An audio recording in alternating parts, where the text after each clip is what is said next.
Hello and welcome to Prairie Pulse. Coming up a little bit later in the show, we'll learn a little bit about the Concordia Language Villages. But first, joining me now is the CEO of the Bismarck-Mandan Convention and Visitors Bureau, Sherry Grossman. Sherry, thanks for joining us today. Thanks for inviting me. Happy to be here. Well, we're excited to learn about Bismarck-Mandan Convention and Visitors Bureau, but before we do that, tell the folks a little bit about yourself and your background, maybe where you're originally from. Sure, I'd be happy to. I've been in North Dakota my entire life, so it's a joy to continue selling North Dakota, but I'm from Linton, North Dakota, small town not too far from here.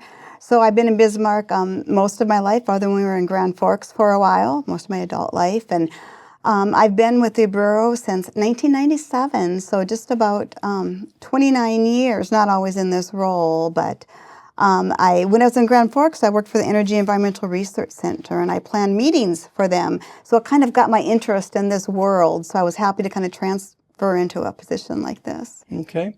So a lot of people will know, but a lot of people won't understand. What is the Bismarck-Mandan Convention and Visitors Bureau?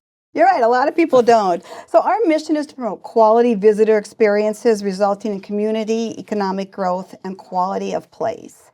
So, we do that. We have different groups that we work with. A lot of our focus is meetings and events, sporting events, all kinds of meetings. And then we also work with the leisure traveler, both international and domestically as well. We also have a gift shop in our area, in our visitor center, where we kind of have a lot of nice North Dakota products, some unique things that you can't find there. So basically, what we do is we work to entice visitors of all kinds to meet in our community. Well, you say you've been there 29 years, but you've been the CEO for? The last 11. For 11 years. So with all that time there, what kind of changes have you seen take place? I think technology, well, I'm sure that's with everyone, but has changed so much. I mean, when I started, we were sending out flyers and postcards, and so much of our marketing was print. We still do a little bit of print. We do a lovely visitor's guide and some other things, but we have changed to the digital world for pretty much all aspects of our marketing and advertising. Now we can track visitors. We can learn more what they're interested in doing. We have the capabilities. Even when we have people here, we know where they come from, what income they're from. If they're at the convention center, we know where they were, first spot they were before, and the first spot they went to after. So it really helps us realize who's interested in coming here and helps us focus on marketing in those areas. Mm-hmm. So where are you located and how many staff do you have? We're at 1600 Brimport Drive, and we have about 10 staff in the office, 10 full-time staff. Okay. So as we talk about it, one of the questions I have, does your bureau actually work with North Dakota Tourism and Sarah Audi Coleman there? We do. We work with them for a variety of things. We do some co-op marketing with them. One of the biggest areas that our CV works with them is on the international market. We partner with them. There's a group that we work with out of Wyoming called Rocky Mountain International, and they're a partner of it, so we can be a partner under tourism. There's a lot of interest in international that people. They're going to go to Disney, and they're going to go to Florida, New York, and California first, and we're probably like their third or fourth trip when they come here. So we know they're not just going to come to Bismarck, so we kind of market our region because they get a nice amount of vacation. So we work with them largely on promoting that. Mm-hmm. Do you know how many visitors bureaus there are in North Dakota? I don't know how many there are, but I do know that we are the oldest CVB in the state. Okay. We were the first one in 1980. Okay. Well, since the Bureau is a nonprofit organization, how do you fund the operation? Our main funding source is we get 75% of the 2% lodging tax in Bismarck. We also get a portion of the Mandan lodging tax. We are a membership CVB, and then we have a nice gift shop. We have a variety of North Dakota products. We get income from that. And then we also do charitable gaming. We have 5 gaming sites in Bismarck.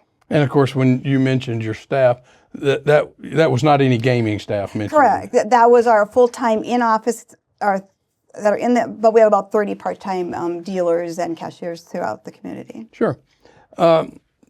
What's the economic impact that the Bureau has on Bismarck-Mandan area? That's a good question. I don't have the overall impact, but I can just give you a little bit of hint on what meetings, conventions, and events. I don't have our 2025 stats yet, but in 2024, we worked with over 300 multi-day meetings and events that brought in 275,000 attendees.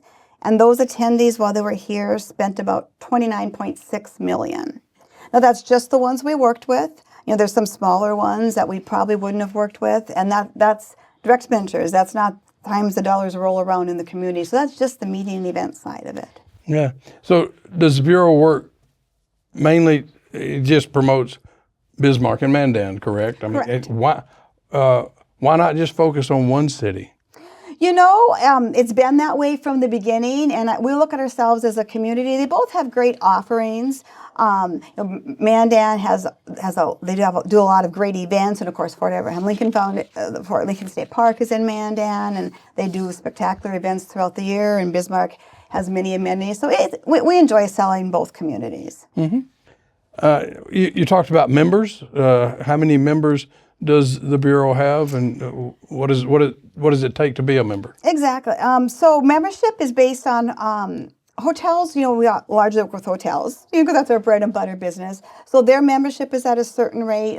Restaurants, I'll be based on seats in it, but like just the average business that wants to be a part, it's only $200. We don't really charge a whole lot to be a member of the CVB. We always promote our members first. So whether it's someone, we get a referral for someone that comes in, or we always go to our members first. Mm-hmm. Well, so what does membership mean for the Bureau, and in turn, what does it mean to be a member of the Bureau? You kind of answered a little bit of it there. And I think the really important thing is, I think sometimes people think, oh, this doesn't really affect me. What they do doesn't affect me. And it really does affect everybody, because visitors spend money in our community. They generate sales tax, which then the local governments can use to buy down property tax, infrastructure, fix streets. So what we do really does benefit everybody in town. And I had a colleague in another state. He said he had this pothole theory. He was going to figure out how many visitors it took to fix a pothole. And he said, then I think if people would realize the wonderful impact visitors have on our community. Well, obviously you have an impact, but how is the Bureau, maybe, I don't know if it's transformed, or the tourism industry in the area, or is it just been ever changing? You've been there 29 years, so you've seen a lot of things change. But what impacts and what changes have you, from a transformation part of it, the tourism part of it? And I think when I started, we were always conventions and meetings, because that's the big things. When you see people in town, kind of that's what everyone knows. And in more recent years, we've also started focusing a lot on the leisure traveler, because our community really does have a lot to offer, whether they're traveling in-state or coming from another state. So I think that's one thing that's really transitioned a lot, is that we're working more with the leisure traveler as well, because then you're able to sell all parts of the community. They get to experience different restaurants. Visitors want a lot what the local people want. They want good, clean community, nice parks to be in, nice places to eat. So, yeah. You talked about travelers, and do you track the percentage of leisure travelers versus the meetings and things that you do, business travelers? We actually traditionally, we really haven't been tracking leisure travelers. North Dakota Tourism does that. So we do get a lot of our numbers from them on that. They track by county. So we generally have getting more on that. Now we're able, because of our marketing and our media plan that we are able to, through our website and our media plan, track the results of our plan, how many people they brought here. Yeah. So when I say that too, because you count people if they come from Fargo or Grand Forks or Minot as part of your travelers that come here. Do you know how many come from out of state? I don't have those numbers with me. We just kind of started a new program that we're starting to evaluate that more. Mm-hmm. Well, that would be interesting to see those numbers I'll have to someday. come back sometime, Yeah, we right? will. What kinds of services does the Bureau offer? I mean, what are the services? Good question. So for meetings and events, we're kind of the place that helps put it together. We'll help them find the facility to meet in. We'll help them get hotel rooms. We'll help them get a block of rooms for that. We kind of connect them to the community. They need someone to see the national anthem. Do they need to go to attractions? Do they need a place for an evening event? We have professional services. We do banners and name badges for them. We'll send out media releases for them. One new thing that's brand new for us these last couple of months is we're now able to create a microsite for them. So, some of the larger places will do a conference website, but some of the smaller places can't do that. So we'll do a microsite for them.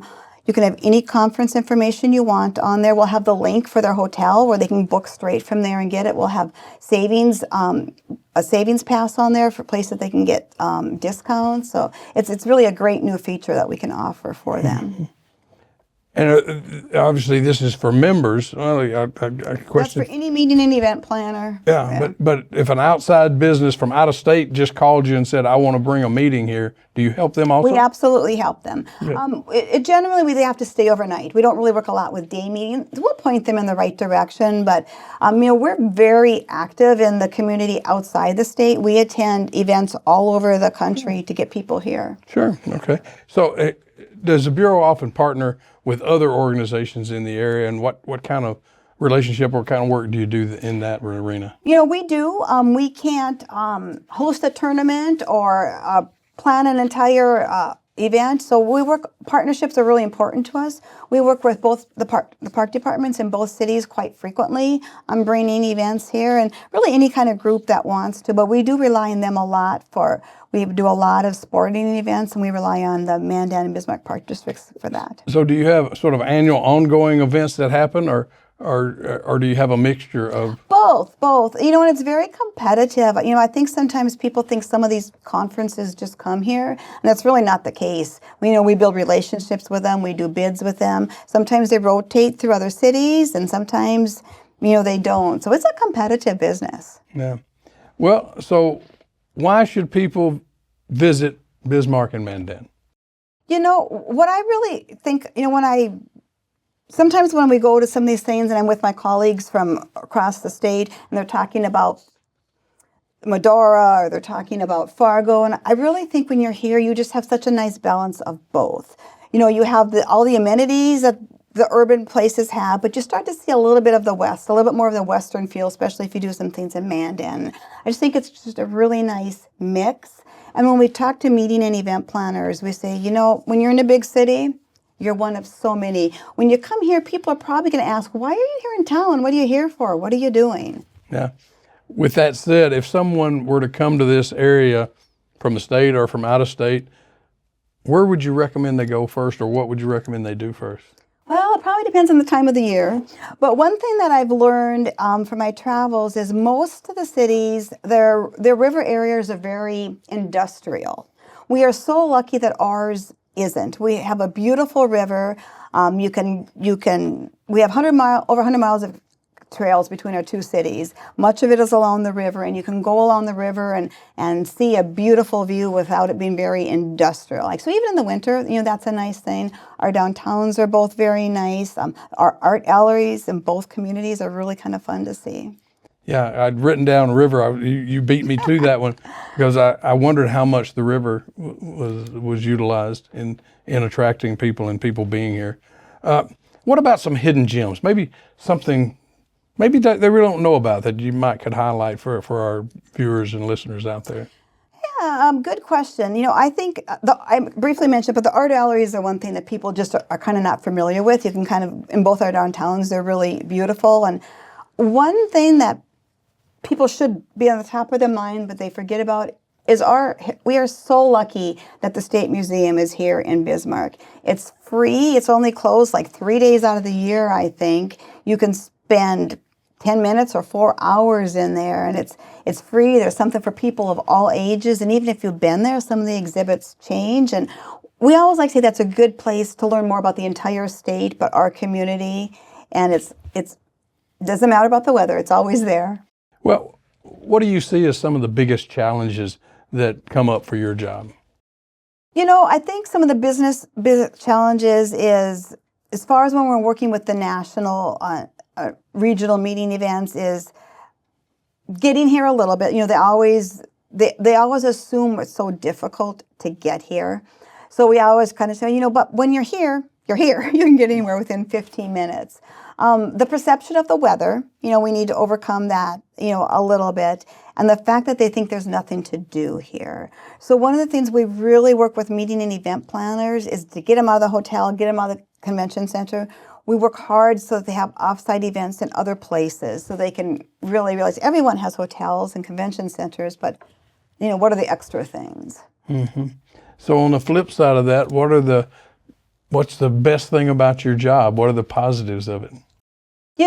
I think I have a great team. I have a really great team that I work with, but, I've lived my entire life in North Dakota, so I think I'm very lucky that I get to sell Bismarck and Mandan, but on the international market, we kind of sell the state as a whole, and I have the added benefit of getting to sell the entire state in those aspects. Now, you just mentioned international. So how much of the international do you work on? And we partner with North Dakota Tourism on that. Yeah. So, they do a lot of the work for them, but we have a couple of meetings that we go to with them, and we'll sit down and we have one that we go to in May of every year. Over 3 days, we will have about 70 20-minute appointments with operators from other countries, and we will sit down in that time. We will have a map out and we will walk them through the state, and we'll learn a little bit about them and find out what they would like to do. So it's they are so interested. They call it Rural America. So people don't really probably understand how much work you're doing for North Dakota and for Bismarck Mandan. Well, it's my pleasure. Obviously. Well, let's talk about the future. How do you see the future? Any major plans or major goals as the CEO? Yep. We have just completed a destination master plan. We spent much of last year working on that with a firm, and we've just completed that. It's a 10-year plan, and we have 7 pillars. So it's broken down over 10 years with a lot in the next 3 to 5. So we definitely have our work cut out for us. Well, it sounds like it, and I look forward to it. If people want more information and want to find out more, where can they go? Yep. So our website is noboundariesnd.com, or you can find us at 1600 Boat Drive. Okay. Well, we wish you the best of luck, and we look forward to seeing more of Bismarck Mandan. Thank you very much. Thank you for joining us today. Stay tuned for more.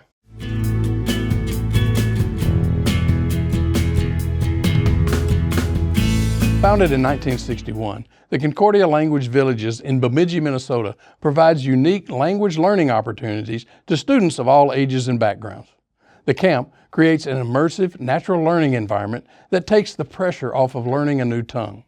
For students and instructors alike, the benefit is not just to speak a new language, but to connect to something far greater than oneself.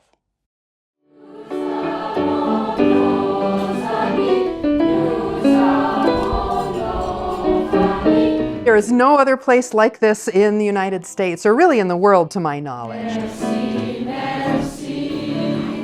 When I talk about the Concordia Language Villages, our mission is to inspire courageous global citizens, where you could come into the wonderful Northwoods of Minnesota and experience these culturally authentic sites, this deep immersion learning. No one day as alike another. Currently we have 14 languages for the youth programs in the summer. The Scandinavian languages that are prevalent in this region, of course, German, French, and Spanish as primary languages taught in the schools.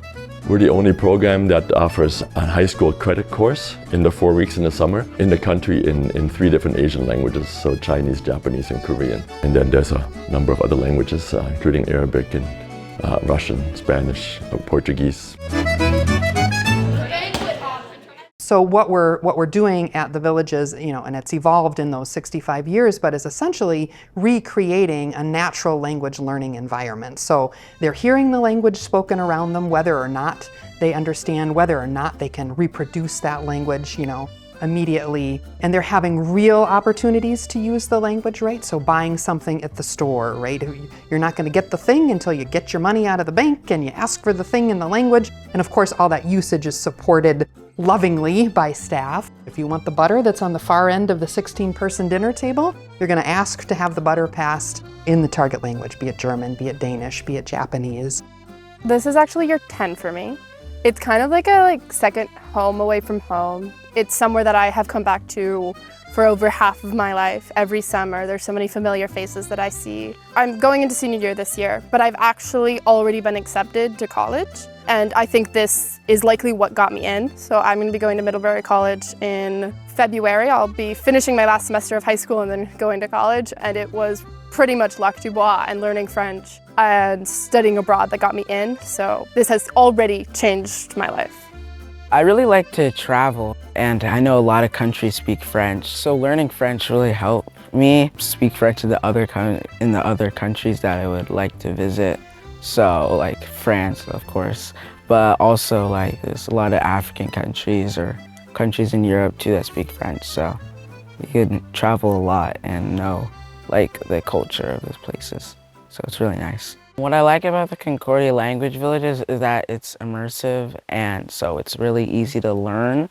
And how we sing songs, it's really easy to learn French, and especially for if you know French already or if you're like a newcomer. So if like you're learning language for the first time or if you already have experience. In addition to our youth camps in the summer, we have a whole series of events throughout the winter and fall and spring, including family camps where multi-generational families come and really experience the same sort of thing, but with a family unit. Or you can come to an adult-only camp, so you're learning German or French or Spanish with other adult learners.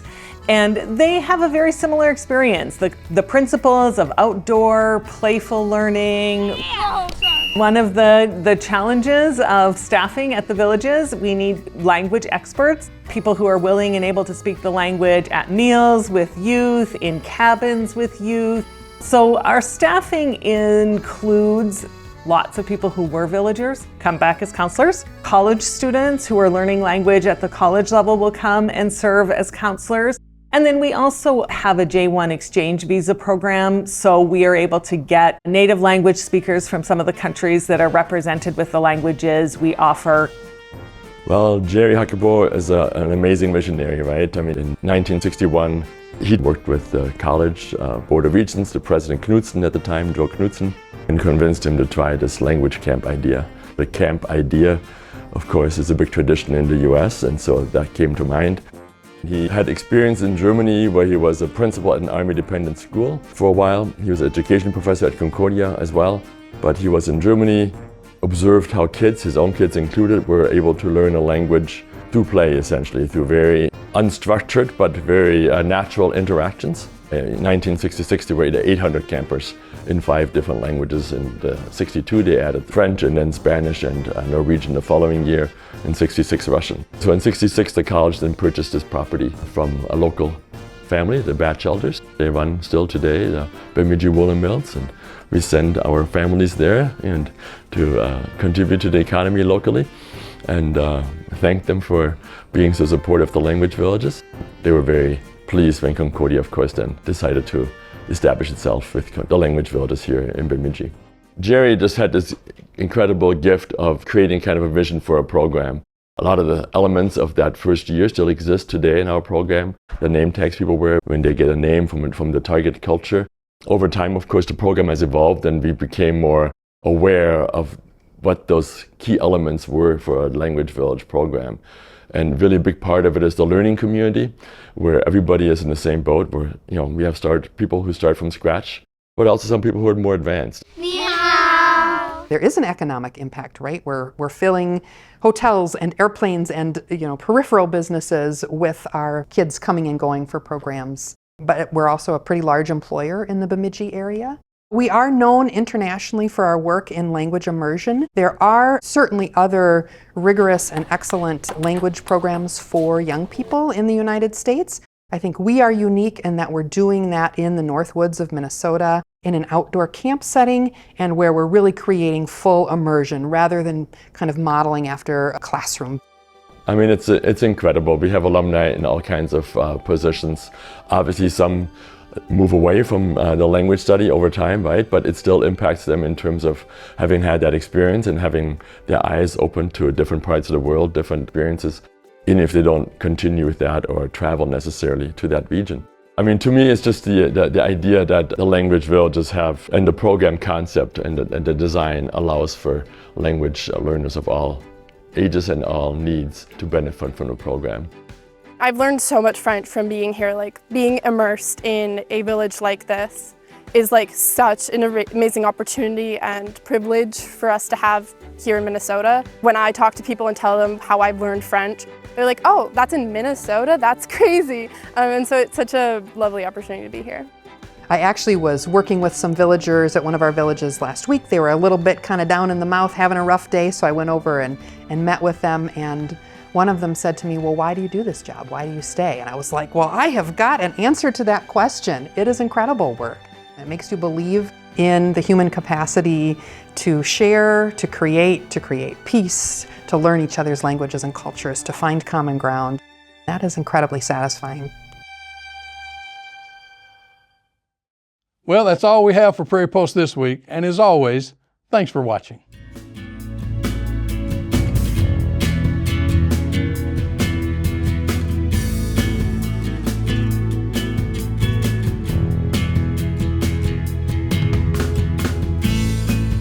Funded by the Minnesota Arts and Cultural Heritage Fund, with money from the vote of the people of Minnesota on November 4th, 2008. And by the members of Prairie Public.